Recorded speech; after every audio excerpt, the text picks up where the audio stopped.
Hello, on the screen is a summary of what I will go over in this video. Make sure to watch to the end so you don't miss anything. Two-factor authentication is one of the best ways to protect your accounts from hackers, and honestly, it should be your first priority when securing your digital life.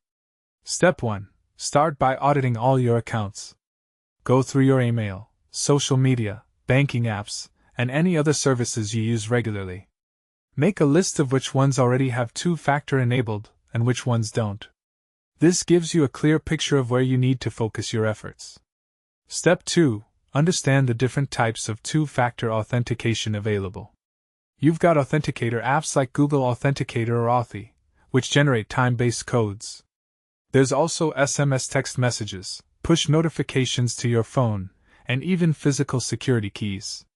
Each method has different security levels, so choose what works best for your lifestyle. Step 3. Set up an authenticator app first before enabling two-factor anywhere.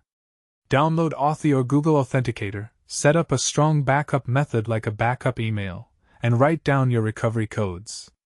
This prevents you from getting locked out of accounts if you lose your phone. Step 4. Enable two-factor on your most important accounts first. Start with email, banking, and any financial services since these are the accounts hackers target most.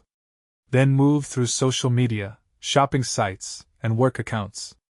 Prioritizing helps you stay organized and focused. Step 5. Save all your recovery codes in a secure password manager or physical safe location.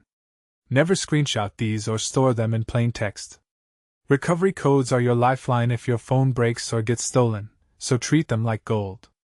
You're now protected with two-factor authentication across your digital accounts.